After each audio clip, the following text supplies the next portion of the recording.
अस्सलाम वालेकुम। आज का टॉपिक है कंडीशनल सेंटेंसेस। कंडीशनल सेंटेंसेस क्या होते हैं, आज हम इसको डिस्कस करेंगे। कंडीशनल सेंटेंसेस को लेकर स्टूडेंट्स बहुत कंफ्यूज्ड रहते हैं कि ये बहुत टफ है, बहुत डिफ़िकल्ट है, इसके रूल्स अंडरस्टैंड करने में बहुत प्रॉब्लम होती है। लेकिन आज आपको बहुत ही इजी वे में मैं रूल्स बताने लगी हूँ जो कि आपको बहुत आसानी के साथ याद हो जाएंगे और आपके पेपर पॉइंट ऑफ व्यू से ये बहुत ही इजी वीडियो बनाने जा रही हूँ। तो इसको देखें कि कंडीशनल सेंटेंसेस क्या होते हैं। कंडीशनल सेंटेंसेस को उर्दू में हम शर्तिया जुमले कहते हैं। शर्तिया जुमले क्या होते हैं, यानी ऐसे जुमले जिसमें शर्त पाई जाए। शर्त से मुराद क्या है कि अगर मैं मेहनत करूंगी तो कामयाब हो जाऊंगी, अगर तुम तेज भागोगे तो कामयाब हो जाओगे या दौड़ जीत जाओगे, अगर तुम आओगी तो मैं जाऊंगा। तो इस तरह के जो सेंटेंसेस होते हैं उनको कंडीशनल सेंटेंसेस कहते हैं कि जिसमें एक शर्त पाई जाए। शर्त के बाद क्या है कि दूसरी क्लॉज में इसका रिजल्ट भी होता है। शर्त यानी जैसे कंडीशनल नाम से भी जाहिर हो रहा है कि एक शर्त यानी एक हालत को बताना या एक शर्त को बताना और उसके बाद फिर उसके आउटकम्स को देखना, उसके रिजल्ट्स को देखना कि वो क्या होंगे, यानी वो काम किया तो वो क्या होगा उसके बाद। तो इन सेंटेंसेस को हम कंडीशनल सेंटेंसेस कहते हैं जिसमें टू पार्ट्स होते हैं। कंडीशनल सेंटेंसेस में ये एक इम्पॉर्टेंट है, वो एक पार्ट से यानी एक पार्ट से वो कंप्लीट ही नहीं हो सकता, वो फिर कंडीशन ही नहीं बनेगी। तो कंडीशनल सेंटेंसेस में टू पार्ट्स का होना बहुत नेसेसरी है, बहुत ज़रूरी है। तो हम इस पे बात करते हैं कि कंडीशनल सेंटेंसेस के रूल्स और रेगुलेशंस क्या है और किस तरह से हम इन्हें आसानी के साथ याद कर सकते हैं, क्योंकि इसके रूल्स मुश्किल नहीं है, बस एक दफ़ा उसे देखना है कि कैसे करना है। तो कंडीशनल सेंटेंसेस की डेफिनेशन क्या है। Conditional sentences is a type of sentence. ये एक ऐसी टाइप है सेंटेंस की, सेंटेंस क्या है जिसमें आपको कंप्लीट सेंस मिल रही है। उसमें एक पार्ट भी हो सकता है, मेनी पार्ट्स भी हो सकते हैं, लेकिन कंडीशनल सेंटेंसेस में हमने बताया कि टू पार्ट्स होंगे। दैट स्टेट्स अ कंडीशन, जिसमें एक कंडीशन बताई जाती है, एक हालत बताई जाती है, एक शर्त बताई जाती है। And the outcomes of that condition occurring, और फिर उस कंडीशन के होने के रिजल्ट्स बताए जाते हैं कि उस कंडीशन, अगर वो कंडीशन हो गई, अगर वो शर्त हुई, अगर ये शर्त होती है तो उसके रिजल्ट्स क्या होते हैं, ये इसमें बताया जाएगा। तो फॉर एग्जांपल इसमें एक सबसे नेसेसरी जो एलिमेंट है याद रखने वाला भी, इसमें कंडीशनल सेंटेंसेस में इफ सारे ही सेंटेंसेस में आएगा और इफ से ही पता चलेगा कि ये कंडीशन है, ये कंडीशनल सेंटेंसेस हैं। तो इफ प्लस कंडीशन और प्लस रिजल्ट, यानी एक क्लॉज में हम कंडीशन बताएंगे और दूसरे क्लॉज में हम रिजल्ट बताएंगे। For example if I were president, अगर मैं प्रेसिडेंट होता या हुआ, I would fix the system, तो मैं सिस्टम को सही कर दूंगा। तो ये क्या है, कंडीशन भी इसमें आ गई और इसमें उसका रिजल्ट भी आ गया। कंडीशन क्या है कि अगर मैं प्रेसिडेंट हुआ, ठीक है, तो मैं क्या कर दूंगा, सिस्टम को सही कर दूंगा, ये उसने रिजल्ट भी बता दिया है। Second, he will pass if he works hard, इसमें भी उसने कंडीशन भी बता दी है और रिजल्ट भी बता दिया है। तो कंडीशनल सेंटेंसेस का स्ट्रक्चर क्या है, conditional sentence is composed of two parts. ये टू पार्ट्स से मिलके बनता है, टू पार्ट्स पे मुश्तमिल होता है। एक इफ क्लॉज है और एक मेन क्लॉज है। इफ क्लॉज को हम सबऑर्डिनेट क्लॉज भी कहते हैं और मेन क्लॉज को हम इंडिपेंडेंट क्लॉज भी कहते हैं। इंडिपेंडेंट क्लॉज वैसे तो अगर हम यूज़ कर रहे हैं किसी और सेंटेंस में तो उसको कोई ज़रूरत नहीं है किसी कंप्लीट करने के लिए किसी और सेंटेंस की, लेकिन क्योंकि यहाँ पे कंडीशनल सेंटेंसेस हैं इसीलिए उसे कंप्लीट करने के लिए हमें इफ क्लॉज चाहिए। तो इफ क्लॉज को सबऑर्डिनेट क्लॉज भी कहते हैं और उसे डिपेंडेंट क्लॉज भी कहते हैं कि जिसको कंप्लीट करने के लिए हमें किसी और क्लॉज की ज़रूरत होनी चाहिए। और एग्जाम्पल में देखें, इफ़ इट रेन्स टुमारो, ये इफ़ क्लॉज है, ठीक है, जिसमें शर्त है कि अगर कल बारिश होगी, अगर बारिश होती है तो क्या होगा, उसका रिजल्ट क्या होगा, वो विल नॉट कम, तो हम नहीं आएंगे। तो ये उसका क्या है, ये रिजल्ट है कि अगर शर्त है, ये शर्त है, तो फिर उसका ये रिजल्ट होगा। तो सबसे पहले फिर हम देखते हैं कि ज़ीरो कंडीशनल क्या है और इसको बनाते कैसे हैं। इफ़ सबसे पहले आएगा, फिर प्रेजेंट सिंपल। प्रेजेंट सिंपल में या तो इज एम आर होगा और या फिर प्रेजेंट इंडेफिनिट होगा जिसमें सब्जेक्ट और प्लस वर्ब की फर्स्ट फॉर्म साथ में एस या ई एस, वो भी एस और ई एस हम तब लगाएंगे अगर सब्जेक्ट हमारे पास सिंगुलर होगा। और कॉमा के बाद जो इसके दूसरी क्लॉज होगी यानी जो मेन क्लॉज होगी वो भी प्रेजेंट सिंपल के साथ ही होगी। तो यूजेज क्या है? टू टॉक अबाउट थिंग्स, कि चीज़ों के बारे में बात करना, दैट आर ऑलवेज ट्रू, जो हमेशा सच होती हैं, जो हमेशा ही सही समझी जाती हैं, लाइक अ साइंटिफिक फैक्ट, जैसे कि साइंटिफिक फैक्ट एग्जाम्पल से आपको समझ आ जाएगी। इफ़ यू फ्रीज वाटर, कि अगर आप पानी को मुंजमद करते हैं, जमाते हैं, इट टर्न्स इनटू आइस, तो ये क्या हो जाएगा? ये बर्फ बन जाती है, बन जाती है, जमाते हैं, यानी दोनों क्या है? प्रेजेंट में है। और फर्स्ट फॉर्म आपने यूज की हुई है, freeze water, freeze first form, turns ये भी फर्स्ट फॉर्म, इट क्योंकि सब्जेक्ट है, सिंगुलर सब्जेक्ट है, इसीलिए उसको देखते हुए यहाँ पे टर्न के साथ हमने एस लगाया है। And if you heat water at 100 degree, अगर आप 100 डिग्री पे पानी को गर्म करते हो यानी प्रेजेंट में, इट बॉयल्स, तो ये उबलता है, ये भी प्रेजेंट, यानी कि जीरो कंडीशनल में क्या है? दोनों पार्ट्स आपने उसको प्रेजेंट में ही करना है।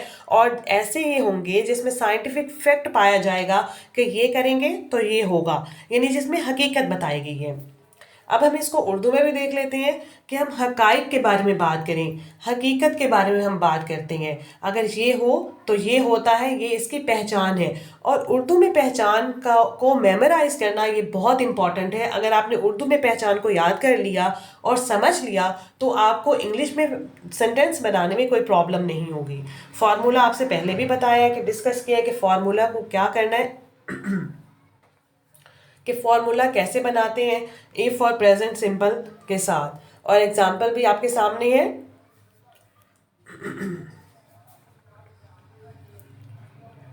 दोनों फिक्रों में देखें तो प्रेजेंट की ही पहचान है, रखें, जाता है, खड़े हों, भीग जाते हैं। नेक्स्ट है फर्स्ट कंडीशनल। फर्स्ट कंडीशनल में हमने क्या करना है? इफ एज यूजुअल, फिर सिंपल प्रेजेंट और कॉमा के बाद सिंपल फ्यूचर।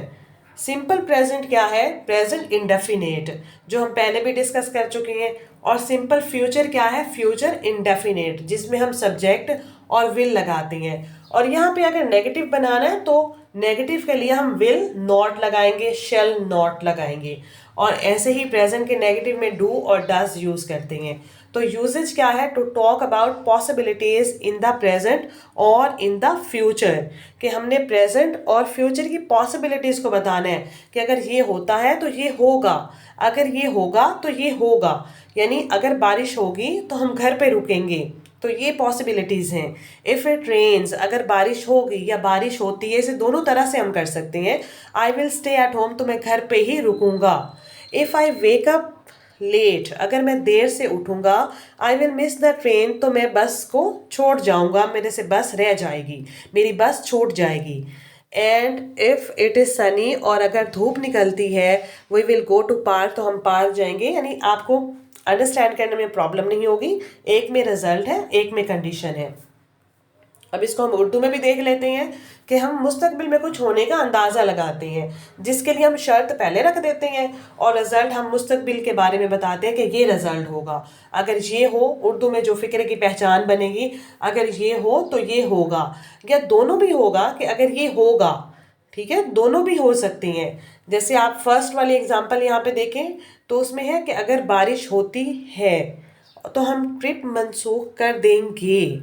और सेकंड में क्या है? अगर तुम तार को छुओगे, यानी दोनों फिक्रों में क्या है? गा गे गे। और ये भी हो सकता है कि पहले फिक्रे में होती है, यानी प्रेजेंट सिंपल की पहचान आ जाए, तो दोनों तरीकों से हम इसको कर सकते हैं। इन एग्जाम्पल्स को देखें।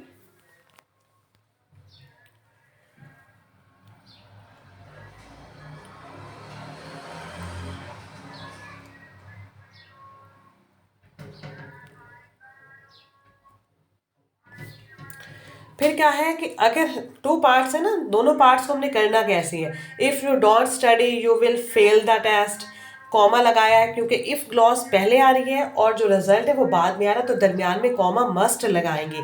लेकिन अगर हम इसको चेंज करके भी लिखें तो फिर क्या करना है? फिर आपने कॉमा नहीं लगाना। Like you will fail the test, आप टेस्ट में नाकाम हो जाएंगे। इफ़ यू डोंट स्टडी, तो यहाँ पे आपने कॉमा नहीं लगाना। सेकंड कंडीशनल है, अब सेकंड कंडीशनल में एज यूजुअल आपने इफ लगाना है, पास्ट सिंपल जिसमें वर टू बी यूज वर यानी वर भी यूज हो सकता है, और इसके अलावा पास्ट इंडेफिनिट भी यूज हो सकता है जिसमें हम सेकंड फॉर्म यूज करते हैं, और plus present conditional means would और वुड नॉट, अगर नेगेटिव बनाएंगे तो would not, definitely would not होगा। Imaginary situation in the present और फ्यूचर, यानी इसमें क्या है कि फर्जी बात क्या है कि जैसे if I were a president, ये फर्ज ही है ना, बन तो नहीं सकते हम, पता है हमें, तो इसमें क्या है कि फर्जी बात को बताया जाता है और फिर उसका रिजल्ट भी बता दिया जाता है कि फिर ये होगा, यानी इफ क्लॉज जो होगी वो क्या होगी, वो फेक होगी, वो इमेजिनरी होगी। वो इमेजिनरी होगी।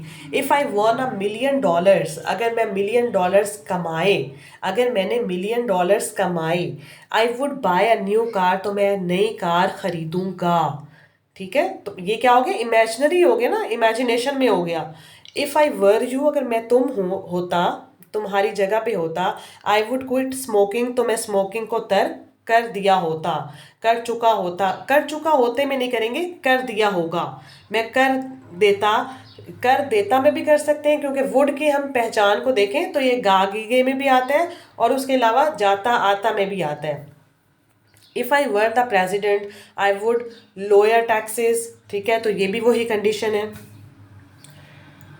अब इसको उर्दू में देखते हैं कि उर्दू में क्या बताते हैं कि काम के हम कि किस तरह से हमने काम करना है इसमें।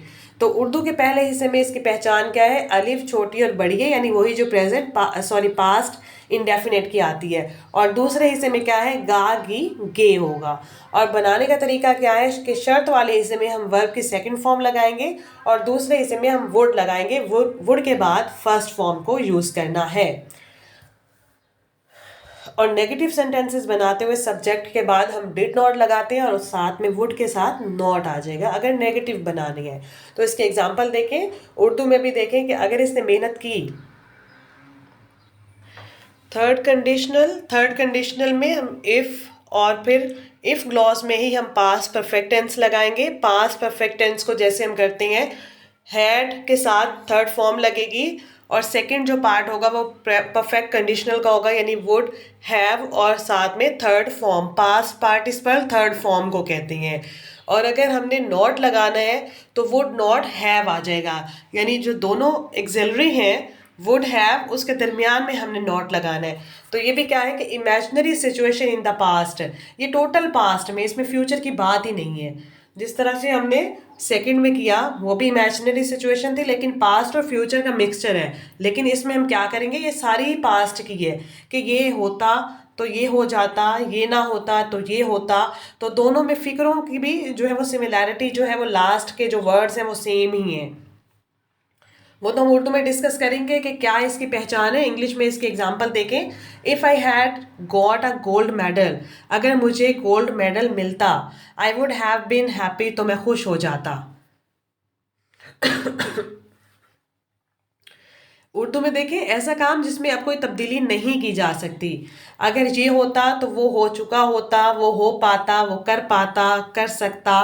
तो दोनों में ता, ते अलिफ ता, ठीक है, छोटिए बड़िए ते के साथ ही आएगा। और इसका जो बनाने का मेथड है वो पास्ट परफेक्ट टेंस, और वो पहले भी हमने डिस्कस की है और एग्जाम्पल इसके सामने ही है कि अगर मैं तुम्हें देखा होता तो हेलो हाय ज़रूर करता। अगर मुझे मालूम होता तो मैं ये ना करता। तो दोनों में क्या है, करता ते अलिफ ता और ते अलिफ ता ही आएगा। एग्जाम्पल देखें, पास्ट परफेक्ट टेंस है और फिर उसके साथ हमने वुड हैव और प्लस थर्ड फॉर्म लगाई है।